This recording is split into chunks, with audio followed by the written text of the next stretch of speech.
Hello and welcome to the webinar. My name is Philip Smith. I'm the Head of News and Content at Cision, and I'm delighted to be your host today for the webinar called Earned Media Measurement in a Changing World. This is a special webinar for many reasons, and one of those reasons is that we're broadcasting and recording this in September, and so of course it's Measurement Month. So officially this webinar is part of the Global AMEC Measurement Month 2017. And welcome if you are joining us for the first time, having heard about AMEC's annual initiative. Measurement Month is a global program of activities which shines the spotlight on the importance of PR measurement. It's filled with free-to-attend events, webinars, executive discussions, podcasts, workshops, and much more, focusing on filling the gap between understanding the value of PR measurement and doing something about it. And of course, a big welcome to everyone who is listening in to us live or even after the event on the recording. For those of you who are live with us, I do hope you will send in your measurement questions during the webinar, and I'll tell you how to do that in a minute. I think this webinar is special for another reason. We're joined by two measurement and earned media experts, and I'm delighted to say that joining us on this webinar are Jenny Caven, Slimming World's Head of External Affairs, and Paul Hender, Cision's Head of Insights. And they will both show you how you can use analysis to prove campaign successes, ROI, and ultimately grow a brand's impact in earned media. Paul, Jenny, welcome to the webinar. Hello. Yeah. Paul and Jenny are going to present to us in a minute. They're going to show us how measurement is crucial if you want to prove PR and communication success. In a world of fragmenting media and changing consumer behavior, measurement and analysis is particularly important as brands strive to understand where their key audiences are and how successful they are at engaging with them. We're going to hear about Slimming World's 2017 AMEC-award winning case study, and using it and other examples, Paul and Jenny will help us understand how measurement and analysis can boost the impact of your communications campaigns and grow your earned media initiatives. They're going to concentrate on ideas like the importance of measurement and analysis, measurement best practice and key benefits, and how to make analysis work for you. Paul is going to start us off with his presentation in a minute, and he's going to set the scene. He's going to show why measurement is important and talk about the integrated evaluation framework. Then Jenny is going to talk about her work at Slimming World and how it's emphasized the importance of measurement in its earned media work, and she will reveal how it implemented a measurement framework to measure the success of its Dream Weight campaign. When Paul and Jenny have finished their presentations, we will have some time for questions.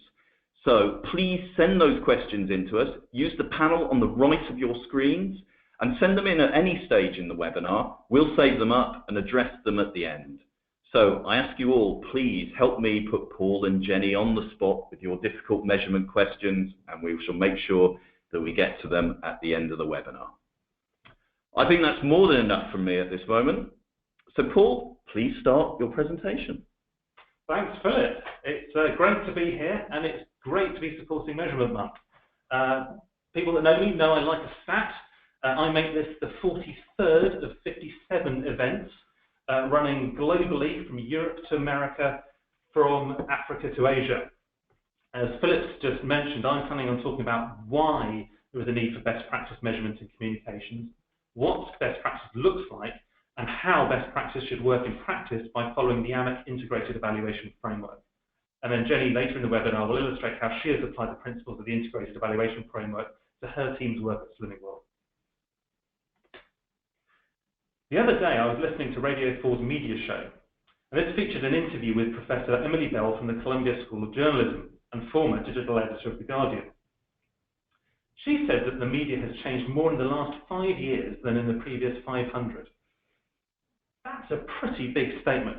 500 years, so since the invention of the printing press. These huge tectonic shifts have led to a number of specific drivers behind the growing need for sound measurement in communications. First is the internet and digital technologies creating this vast proliferation and fragmentation of media. And that means that it's much harder for communications professionals to understand what's going on. Traditional monitoring services no longer cut it on their own. The old days of reading a few press cuttings in the morning and thinking that's all you need to be on top of things have gone. It's no surprise that all of these legacy press monitoring businesses have reinvented themselves as media intelligence companies. The fragmentation of media has resulted in fragmented audiences. It's harder to reach key audiences without understanding the specific channels these audiences use. These fragmented audiences can have very different views of the world. Social media algorithms prioritize content based on what people will like and share rather than what is objectively true. And this has led to echo chambers of siloed groups reinforcing their own prejudices. A symptom of this is the big political upheaval over the last couple of years, from Brexit to Trump, and most recently the UK general election. We did a piece of analysis that showed strong polarisation by age, and that voting behaviour closely matched media consumption, with young people tending to get their news primarily from social media, and also tending to vote Labour. Post-mortem investigations into the election suggested Labour had used social media channels such as Facebook much more effectively than the Conservative Party. And this shows how important it is to understand how to target the right media channels to reach your target audiences and to measure how effective this was. To compound these big media changes, we're also seeing big changes in how organisations have transformed from a manufacturing to a service economy. The gap between companies' tangible assets, so things with a tangible resale value such as equipment or buildings, and what those companies are actually valued at in total, has been consistently widening. This gap, labelled by accountants as intangible assets, represents value tied up in things we can't see, like intellectual property and, of course, reputation. With so much of companies' value linked to its reputation, it's no wonder that there is a big risk of reputational damage causing actual damage to company value. Over the last few years, there have been many examples of high-profile media crises that have resulted in significant hits to market capitalisation as the share price dives, and, more often than not, the CEO pays for it with his job. More recently, and ironically for our industry, we have seen Bell Pottinger go into administration, following Chime Communications' write-off of their 27% stake in the wake of the South African political scandal. And just in the last week alone, we've seen crises for Ryanair and Uber. So CEOs and C-suite have become much more aware of the importance of reputation management and increasingly need data to quantify it. As the former boss of Marks & Spencer, Sir Stuart Rose, put it, managing reputation is not a job for the CEO, it is the day job for the CEO. These media and corporate changes are causing a realignment of the marketing mix. There's a lot of evidence that traditional paid media advertising is becoming less effective. According to Reuters, half of young people now use ad-blocking software, while research from Forrester suggests 80% of consumers never click on a digital ad. Data from Nielsen shows that earned media and personal recommendations are more trusted than owned and paid media. And finally, in an outsell survey of more than 15,000 marketing professionals said that earned media activities were cited as being more effective than paid media activities, both for lead generation and brand building. But there's a paradox here, because owned and paid still command significantly more budget than earned. If we look at where the investment is going, we can see why. US data shows that 85% of ad growth is going to just two platforms, Google and Facebook. Platforms that use data to target specific audiences and then use data to measure the response. The lesson is that money follows measurability. If you can use data to prove efficacy, you can make the business case for more investment. Caven is Cision's global CEO, and he came into the business last year after managing the marketing services division of Oracle. And this runs the ad tech infrastructure that powers much of this targeted advertising. The reason Kevin moved is that he can see the opportunity to apply this thinking to the underrated earned media space. But of course, this will only work if we can measure it properly rather than relying on traditional PR vanity metrics. And it seems that the PR industry agrees. For the measurement month last year, we conducted a survey amongst more than 700 comms professionals. 77% thought that evaluation was very important. However, a similar proportion, 78%, thought that it is very important that there's more education to get the most benefit from measurement. The implication that PRs realise that measurement is important, but they're not really sure how to go about it. This is reinforced by the fact that the vast majority of PRs, when they were asked, were aware of the Barcelona principles, but only 12% used them in their organisation. One of the challenges is the use of traditional vanity metrics such as AVEs. While data from the AMEC Business Insights survey of its members suggested that the use of AVEs has declined since the Barcelona Principles were originally launched back in 2010, they're still more widely used than they should be. Indeed, when the PRCA surveyed its members earlier in the year, a third were willing to admit that they used AVEs for their clients. In response to this, the PRCA and AMEC have launched an initiative at the Global Summit in Measurement in Bangkok earlier in the year to say no to AVEs. As part of this, AMEC and PRCA members would agree a code of conduct to publicly criticise the use of AVEs and to discourage their clients from using the discredited metric.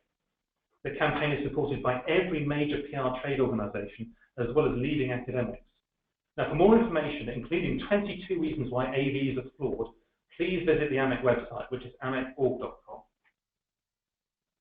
So the logical question follows is, well, if I shouldn't use AVEs, what should I use? Well, to help answer this and to show how to use the Barcelona Principles in practice, AMEC developed the Integrated Evaluation Framework. Following a consultation period, the framework was officially launched at the Global Summit in the summer. The framework was developed in collaboration with industry measurement experts, academics, and comms professionals from PR agencies and in-house to ensure that not only was it academically sound, but that it worked in the real world across all types of communications activities and in many different contexts. The framework is available as an interactive tool at AMEC's website. You can get to the framework tool directly using the URL amec.org.com/framework, or you can navigate from the AMEC homepage, amec.org.com, by clicking on the framework link in the main menu. The site features a load of supporting material explaining how the framework works together with a number of useful case studies. So essentially, the framework is a set of 7 steps that logically flow from one to the other. The starting point with the framework and the keystone that underpins everything else is to be clear about your communications objectives and how these support your organisation's broader objectives. If we then move on to strategic inputs, and this is where you would state who are your target audiences, how would you plan to reach those audiences, and how are you going to influence them. This then logically flows into the specific tactical activity that support the strategic inputs. We then move on to the 3 measurement stages of outputs, outtakes, and outcomes. Outputs reflect the media outputs from the campaign, ideally using metrics that reflect both the quantity and, importantly, the quality of media coverage. And this is traditionally where measurement programs begin and end. We may have generated a lot of coverage, and we might also say that the quality was high in terms of qualitative metrics such as sentiment or message delivery. But this doesn't mean anything if it hasn't had any effect on our target audiences. And this is where we move on to outtakes. So how we increased awareness, understanding, or consideration amongst the people we want to reach. Outcomes then reflect if that increased awareness, understanding, or consideration has actually led to any tangible change in behaviour. Are people smoking less? Are they eating healthier? Are they not texting and driving? Have we increased sign-ups? Have we increased sales? And finally, impact links us back to the original objectives by summarising the overall impact of our activity against those business objectives. What has been the contribution to the organisation? And importantly, what are the learnings to help us understand how to do things better in the future? And this is a really important point. Measurement should be as much about looking forward as it is looking backwards. And the framework is designed to be a living tool. Best practice is to set up and save a framework before you run any activity, and then to refer back to it as your comms program or campaign progresses.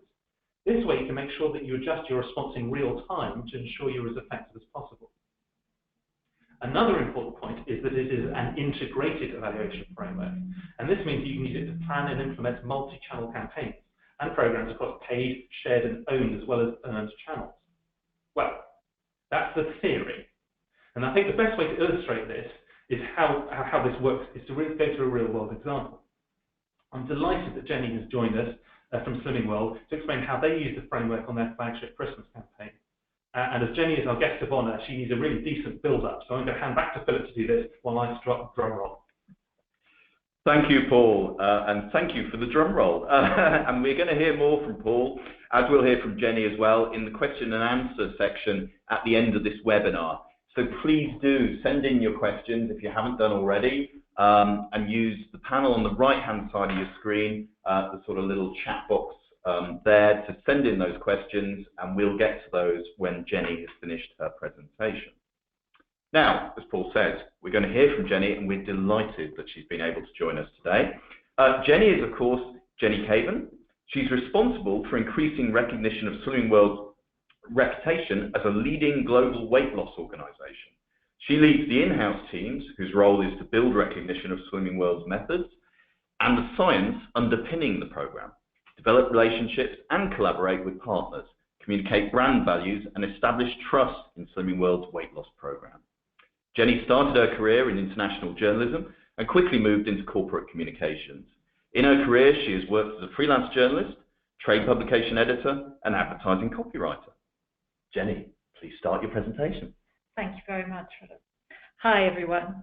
I'm thrilled to be here talking to you about measurement and evaluation today. I know that evaluation is seen by many PR and comms professionals as a subject best avoided or left to somebody else, because many of us would rather be doing the do, creating, writing, storytelling.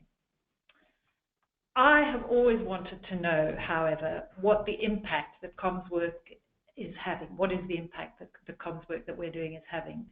And perhaps somewhat egotistically, what value there is to my work and the work of the PR and comms team that I lead, and how we can demonstrate and take credit for it.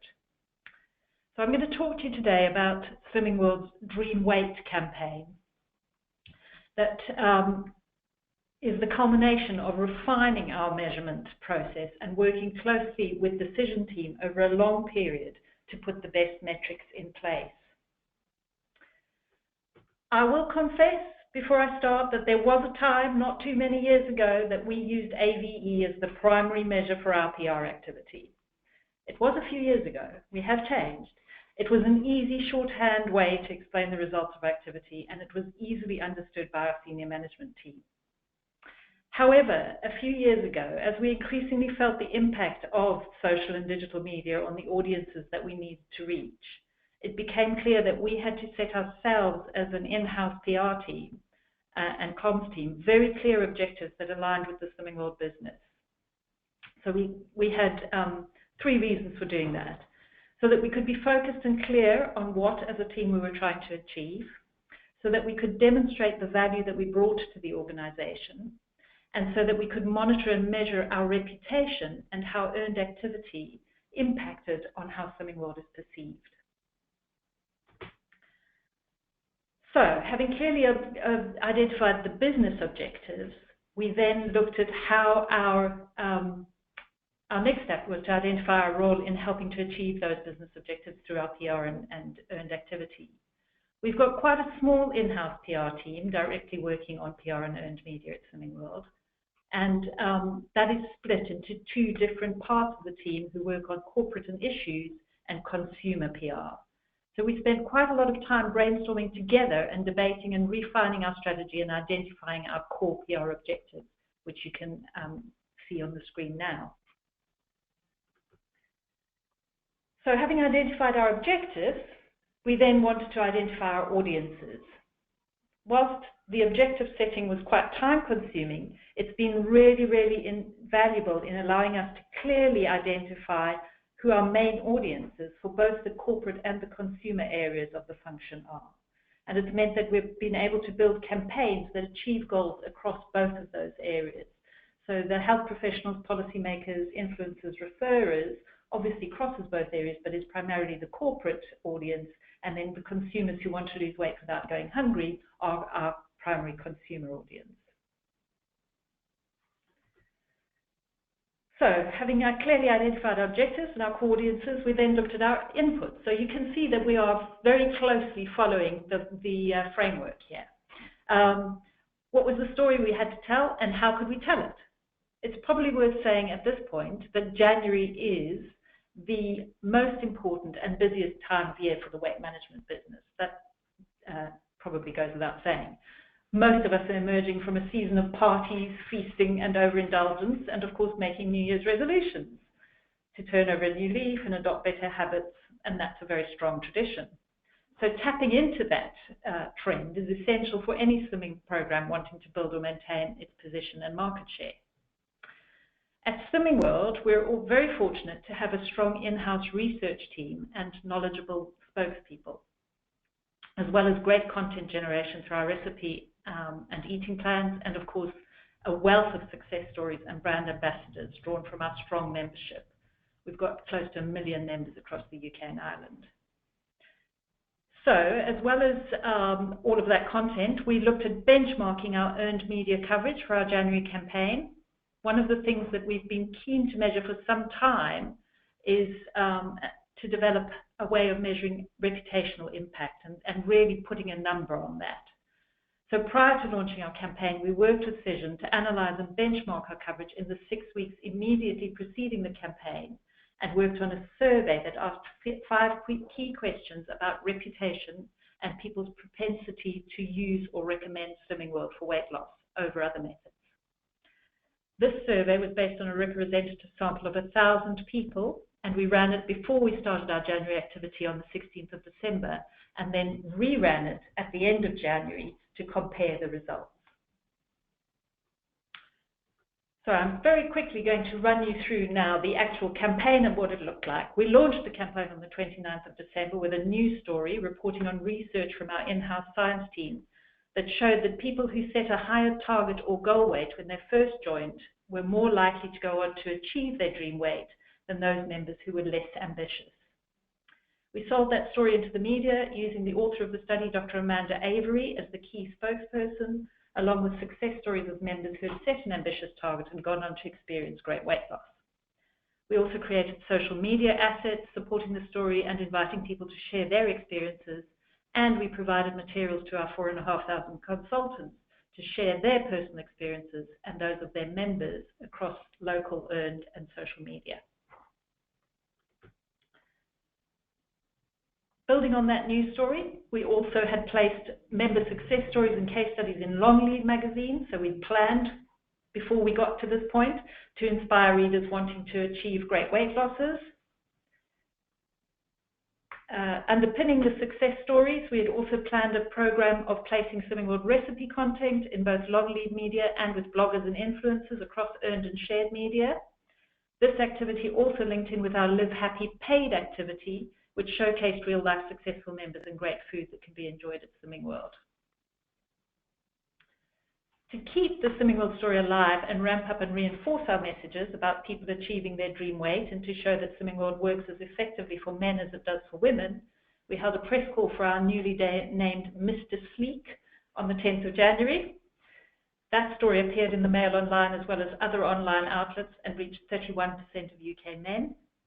Then later in the month, on the 24th of January, we introduced Jennifer Ginley, our Slimming World's Miss Slinky, to the world. Her story reached 25% of the UK population, 34% of them UK women, and was picked up on USA sites like AOL.com, People.com, and Today.com. And actually, that story has resonated and carried on going for months. Meanwhile, to raise awareness and understanding of Slimming World eating plan and inspire people to join the program, our consumer team placed a range of eating plans that featured in national media as partnership with the Mirror and Women's Weekly magazines throughout January, starting on the 29th of December and running right through to the end of January, early February. Most of the plans included a discounted membership offer so that members could join either group or online. Eating plans, recipe extracts, success stories appeared throughout January in most of the Women's Weekly magazines. We had a sort of rolling relay race almost of each different magazine title having a feature every week of the month. The seasonality of weight loss in January is clearly an important factor, as is the popularity of Slimming World's program. What is absolutely key, however, is being able to measure and evaluate the success of the coverage in driving interest and in members joining Slimming World. By having good business measures in place, we were able to assess which magazines resonate best with Slimming World target audiences and which are the most successful, and then plan our placements for maximum effect. And actually, as you can imagine, we're now sort of planning January 2018, and we're using that information to inform what we're doing going ahead for next year.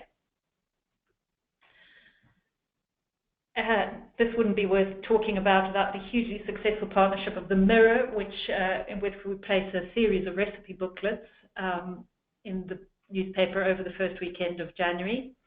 This partnership's been running for some years, and an enormously important part of its success can be attributed to the fact that both Slimming World and the Mirror can measure and evaluate the effectiveness of the campaign by the resulting uplift in readership and engagement, as well as in the membership that we can see it driving. So it's important for relationships and partnerships with media as well as within our own business. Working with the Cision account team, we looked at our coverage in the 6 weeks before launching our January campaign, and we're able to demonstrate that coverage volumes increased from 166 pieces to 607. So that was an increase of 267%. We saw opportunities to see increase by 226%, and coverage reached 66% of the UK adult population. So we don't know where you were if you weren't hearing about Slimming World in January, which was an increase of 25% on the earlier period. And the analysis also showed that 58% of content delivered one of our key messages, at least one of our key messages, and 83% was positive in tone. The balance was pretty much neutral. There was very little negative. I talked earlier about the survey that we ran with the representative 1,000 people in early December. This slide shows how awareness, understanding, recognition, favourability, affiliation and reputation were all positively impacted by the campaign. So we could see an increase in every area based on that.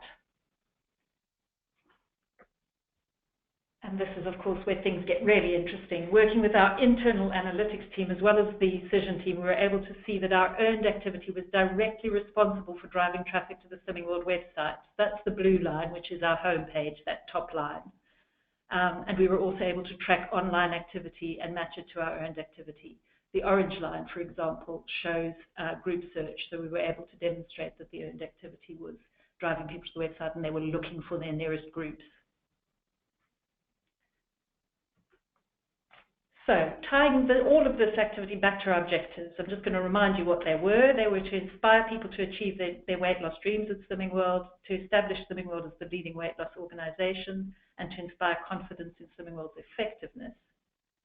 So, looking at those objectives, we can begin to demonstrate the impact of our activity.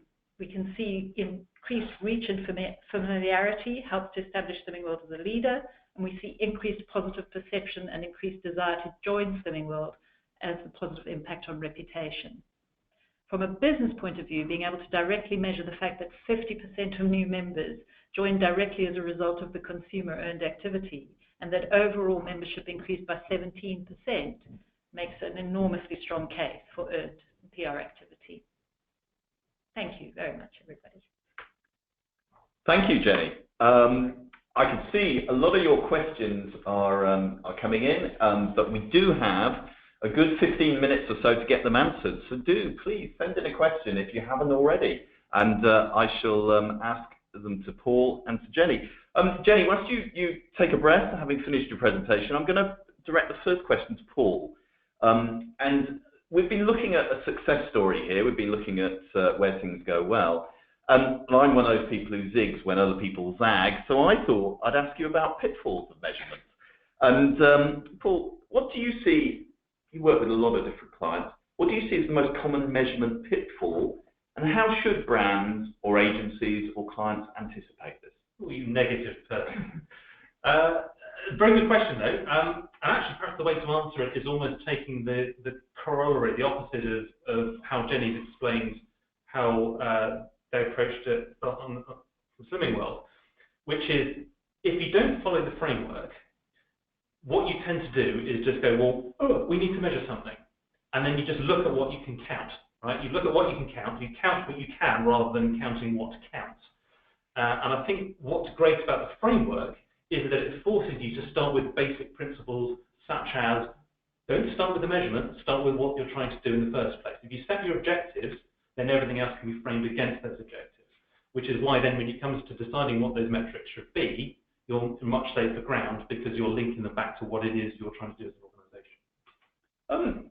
Jenny, you talked about the objectives and you made those very clear.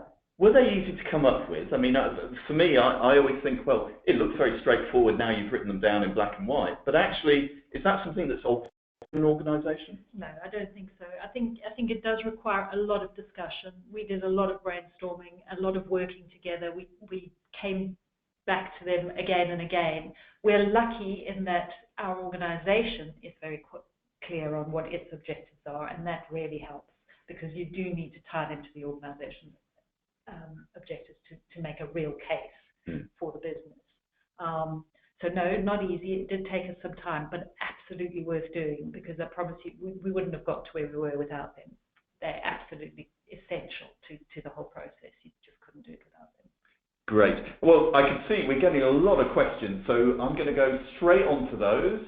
Now, the first one actually is about slides and the recording of the webinar. We are going to make all those slides available. I know there was a lot of figures, particularly on Jenny's slides, so we will make those slides available to you, everyone who's registered for the webinar, and we, of course, will send you a link to a recording of the webinar as well.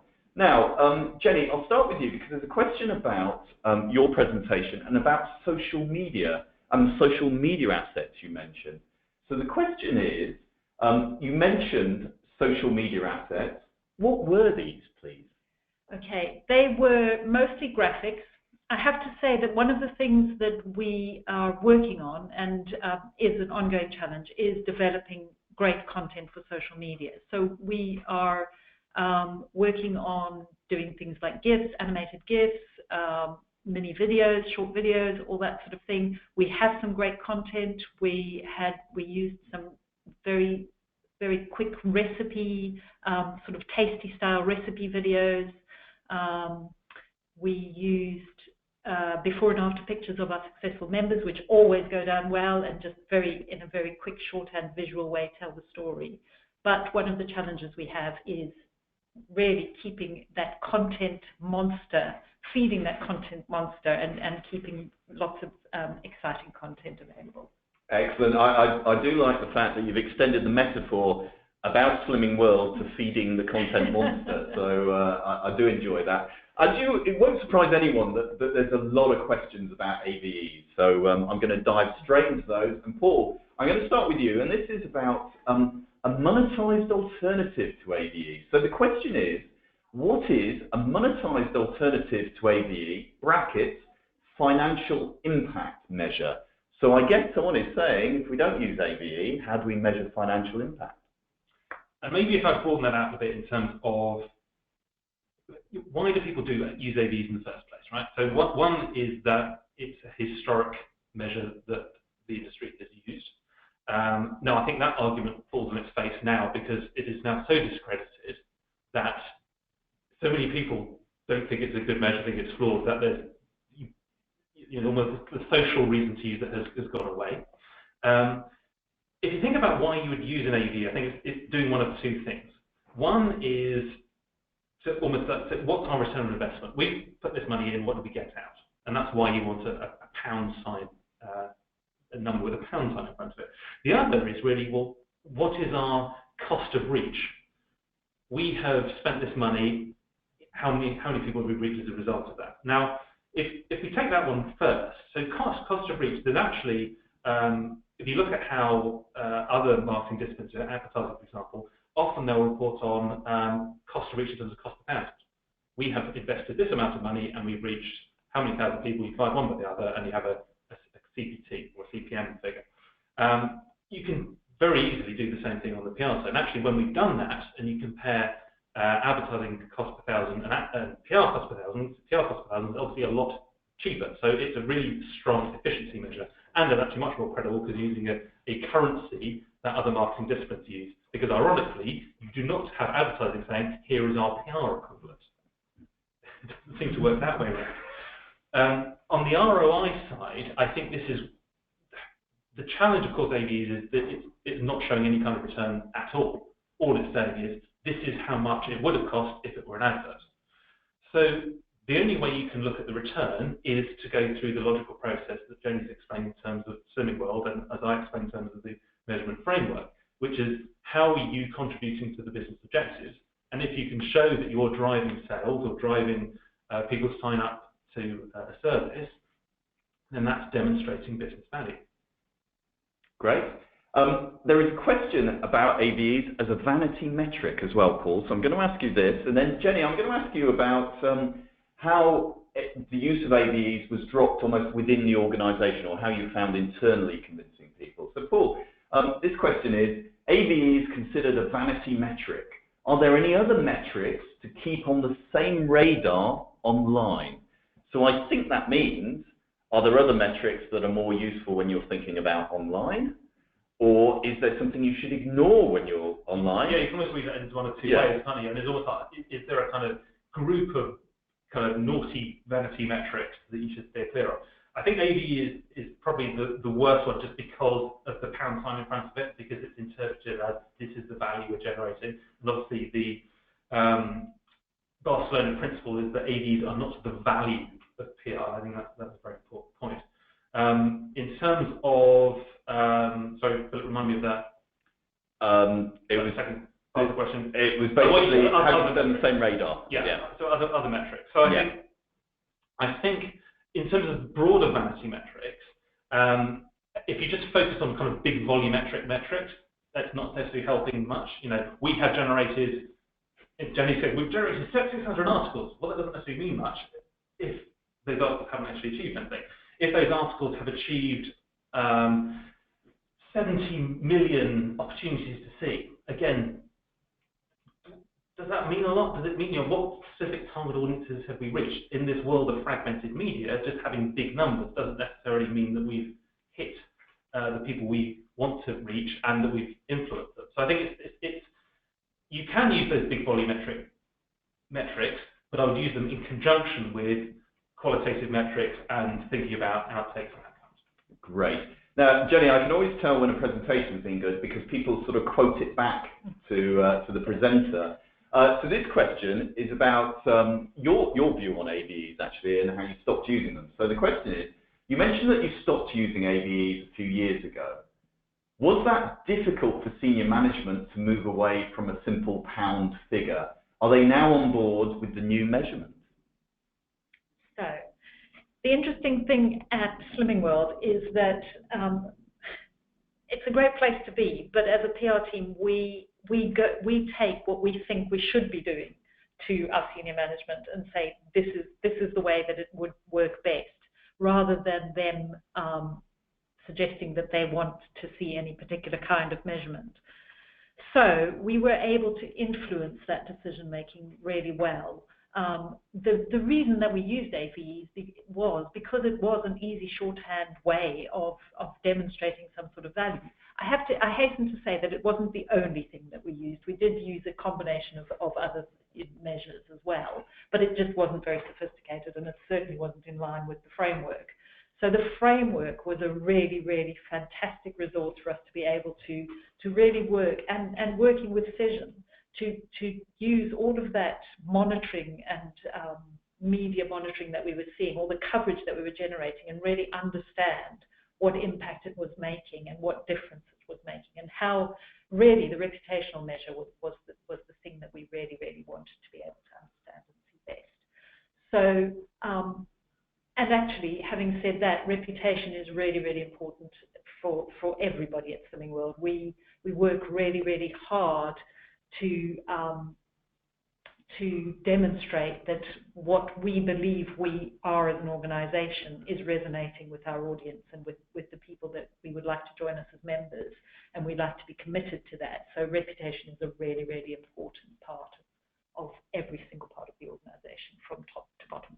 And is it something you have to continually remind yourselves of, or is it becoming more instinctive? Because clearly part of the issue with challenging AVEs is a lot of people have been used to it, and this is about change. The framework itself is only a couple of years old. So, Jenny, is that something that's becoming easier to do? In terms of moving away from AVEs, yeah, absolutely. I mean, we don't even talk about AVE anymore. It's just not something that is part of our vocabulary or lexicon, or we don't even think about it. So, and it has been relatively easy, as I say, using the framework, and the hard work was setting those objectives at the very beginning. But now that we've got there, it's not difficult not to talk about AVEs, I have to say. That's good to hear. Paul, are you ready for a Barcelona principles question? Depends what it is. Okay.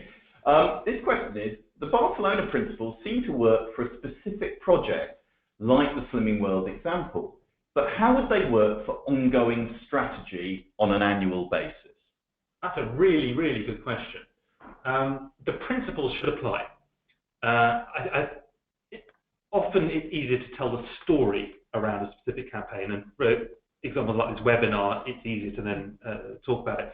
But many of our clients will use the principles of the framework and the Barcelona principles themselves on an ongoing basis because the same principles apply. You should be clear on what your objectives are, and a communications program over the course of 6 months or a year or 18 months should follow what are we doing as a comms team, how are we supporting the overall business and its strategic objectives, what are our strategic objectives, and then how does that translate into our activity plan over the next quarter, the next 6 months, and so on. And then having the discipline of measurement and making sure that you need to pick the right cadence for doing this, whether you review this on a quarterly basis or a monthly basis, in addition to then tracking on an ongoing basis as well, to making sure that you are on track with those objectives. And of course, we know with the media world, things change very quickly. To be nimble and to make sure that if a crisis then develops and we need to change tack, then we're able to do that as well. Great. For the benefit of everyone on the webinar, Jenny's nodding there as Paul I am. gave I that. was just going to say, just to jump in there, it is a continuous process. It's not just something that you take a campaign and measure. It does apply to everything, and it goes back again to those objectives and making sure that as a team we're meeting those objectives in everything that we do. Because obviously we don't just do a January campaign; we do a lot of other activity as well. So yeah, we apply it to all of them. Oh, actually, can I make another point about of course. that? Also, I've seen back to this kind of pitfalls of measurement. I've seen often where some clients will do a campaign that is not relevant to those broader strategic objectives. So there's almost a disconnect between running campaigns and those campaigns not helping a broader ongoing program. And of course, the whole point is, and the point of the framework is that you're bringing those together. So campaigns, specific activities support a long-term strategy. Great. But I can see a question actually relevant to this about crisis management. So I'm going to come back to you on that, Paul. Before I do that, because of the point about objectives and all those points you've just been making, I think this question, Jenny, is absolutely relevant for now. And this is about when you were talking about how you were measuring impact against your original objectives. So this question has a bit of comment in here as well. Can you explain how your outcomes / impact were measured against your original 3 PR objectives? It was interesting to hear that you'd spent a lot of time as a team agreeing those. So how was it measured? Well, it was measured by all those analytics and checking that all of those results that we achieved were matching back to those objectives, because they would be irrelevant and would be pointless if they didn't. And going back to the earlier discussion we were just having, it is a continuous cycle. You do need to review and revise and adapt and update, because you haven't always got it right. And we may need to tweak some of those objectives, as the organization may tweak some of its objectives. So you do need to be looking at it all the time and making sure that you are getting it right and that it is evolving. And also, of course, that you are meeting what's going on out there. We talked about change and how the media is changing. So you can't, it's not a sort of static thing. It has to be updated and kept alive all the time. Great. Paul, before I ask you the crisis management question, I have a cost-related question. Is the framework free? Yes. That doesn't mean it's, well, depends what you mean by free. Free in terms of spending money, not free in terms of time. And that's a really important point. The framework makes you work, but this is a good thing, right? It forces you to think, and it forces you to think about objectives and the reasons you turn up and go to work. And that's a healthy thing. So my advice, and if you don't take anything else out of, I guess, my bit of this webinar, is go and explore AMEC's website and go and explore the particular section on the framework, which is amec.org/AMEC framework. the tool is free to use. You can save your data, so you can create frameworks and use them live as you're running campaigns and check back against them. There's a load of case studies on there. There's a load of well-known PR people and people that have helped develop the framework, academics, people in the industry who've used the framework, and illustrations of how they've used it. So lots of great resources. Go and explore. Great, and of course that URL and any URLs we've mentioned will be on the slides as well when we share them with you, so you can look them up then. Now, I mentioned crisis management, reputational management. Paul, this is about, I think there's a Sherlock Holmes story, wasn't it? It was always famous about the dog that didn't bark in the night time. So I think this is that sort of question. The question is, with reputational management and preparing for a comms crisis, how would you measure the impact if a crisis didn't occur? So yes, it's the dog that didn't bark, isn't it? It's, so I think this almost fits into that broader point about ongoing reputation management and measurement. Because if you are tracking your coverage over time, then one of the things you can do is establish benchmarks for things like your sentiment, or your sentiment to certain target audience, or sentiment against certain reputational drivers, which are obviously then particularly vulnerable to if you have a crisis. Now, obviously, the absence of a crisis means that you can either maintain or improve those over time, whereas when you do have a crisis, you can then see damage on that. So often, to do measurement properly, you need benchmarks. You need to understand what you're measuring against. What does good look like? So tracking changes over time, but also benchmarking yourself against competitors or other organizations. So we have helped organizations that have gone through crises and have compared those against other organizations and their experiences, and you can see learnings, and you can also benchmark, where things have gone particularly well, particularly badly. So I think triangulating all of that together enables you to understand what good looks like, how well you've gone through a particular weathered a particular storm. Great. We've got quite a detailed question here about the survey, Jenny, that Swimming World produced. And do correct me if any of these figures are wrong, because these are put into the question. And the question is this: if approximately 25% have a good knowledge of Swimming World, therefore 75% do not. If that many do not, how do you trust the responses to the reputation question? Simply, if you don't know much about Swimming World, how can you express a learned opinion on reputation that is credible? Thanks for your response, Jenny. So, let me just think about this and unravel it. So, the first thing is that I think you're referring to the outlook side, those 5 questions. So have you read about Swimming World? We saw that 63% of people had read about it, and that increased to 75%. Do they have a good knowledge was the 27%, 35% thing, which is, I think, the slide that you're referring to. So a good knowledge suggests that they actually were really engaged and really wanted to be participatory, and they wanted to be involved with Swimming World. And seeing an increase in that 8% increase from 27 to 35, for me, really demonstrates the benefit of the activity, because they would have been interested, but by doing what we did, we increased that interest even more and made more people aware of it, if that makes sense. So I hope that answers what you're asking there. How can you express a learned reputation that is credible? So in terms of reputation, that was actually the real reason that we ran that survey. It was to benchmark that, and we are running it quarterly as well to monitor that.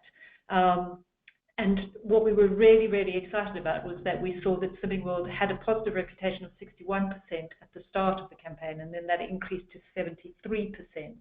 So again, I think it definitely demonstrates that the activity, the earned activity, was having a positive impact on reputation.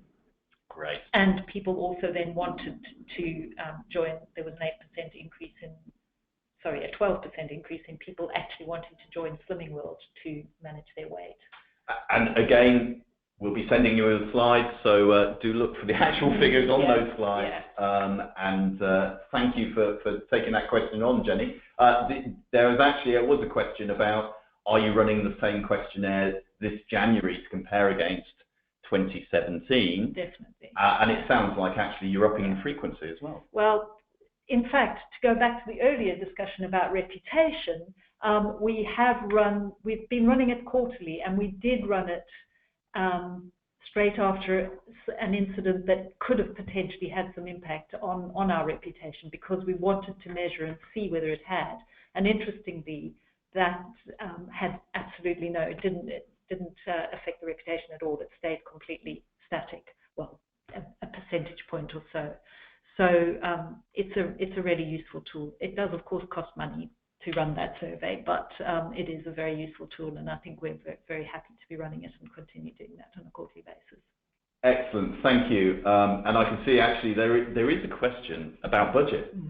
So Jenny, you mentioned help from Cision. What was your budget compared to paid for activity? So our budget is all part of our monitoring and analysis. So it's all built in there, and we've worked with Cision to be able to make that most effective, because Cision want to be able to demonstrate the value of monitoring, and we want to be able to. So we've really worked it as a partnership and made sure that it's all built into our media analysis and monitoring. And you did talk, when you talked about the campaign, about paid for activity as well. So clearly there was a lot of integration that went on in your planning. And the other thing that's really impressive clearly about the campaign is so much planning that had to happen ahead of time. Yes, it is. It is a very intense last quarter of the year in the build-up and planning for what happens in January. We've got time for a last couple of questions. One thing I wanted to ask you though, Jenny, was after the whole case study, and you talked about it in a very sort of logical way. What about the emotional thought in terms of, did anything surprise you? When you came to the end of the campaign, were you personally surprised by any of the results? Was there anything that you thought, oh, didn't expect that? Not necessarily surprised, but gratified, I think. It's really exciting to see, because I think you instinctively know that, you know, if you hope that if you're putting all this effort in and doing all this work, that it is going to have some impact.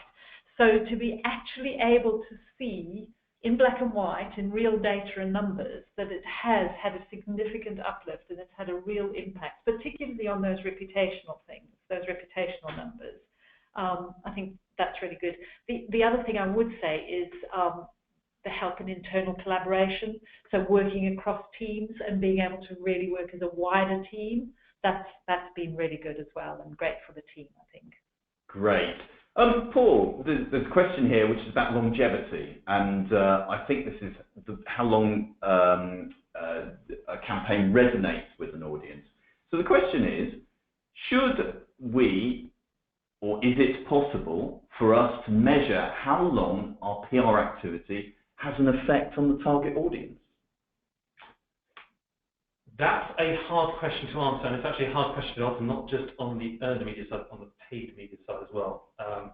So I know that, for example, when you're building what's called econometric models, which is to understand how different marketing activity impacts sales, and you're doing multiple different types of activity, you're trying to attribute different things. It's relatively easy if you've got data that shows kind of big changes in a short period of time. If you can, and with the Slimming World example, you can see on the 29th of December, you launch the Dream Weight campaign and you see the spike on the website, and it's fairly easy to make that attribution.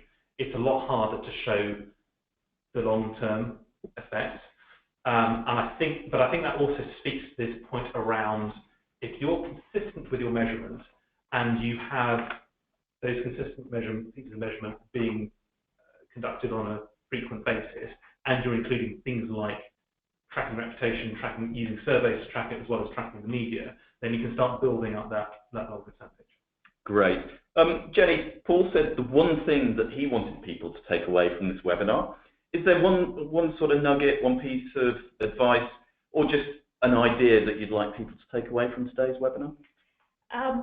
Stop using AVEs, but I would say set your objectives. Just go away and do it. It's a great actual team bonding exercise. Just go, lock yourselves in a room. It took us a few occasions to get it right, but it was really, really good as a team to get that together, and it helped to bring us together and make us really focused on what we're achieving, and clarity, and actually it saves time ultimately in messing around trying to figure out why you've been asked to do something. If you're really clear on what your objective is and whether it feeds, any activity feeds into that, that's helpful. So I would say, yeah, go and set your objectives.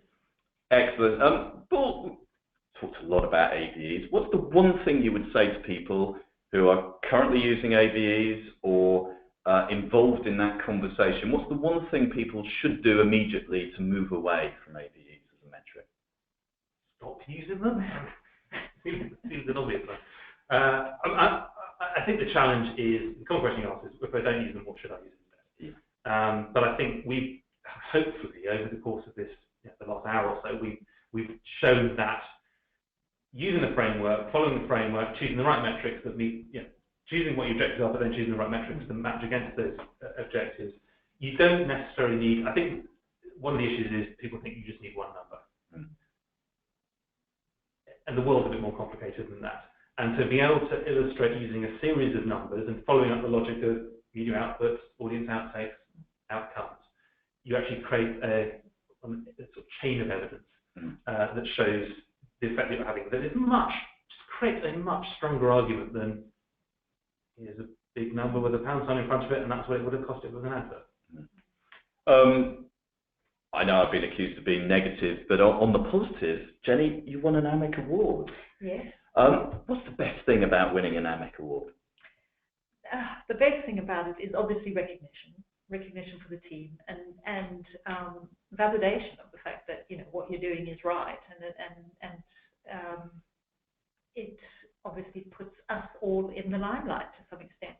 I have to say thank you to Cision though, because it was a lot of work from the Cision team that got us to the place that was the award-winning element, and really working together as partners is what helped us to achieve that. So thank you.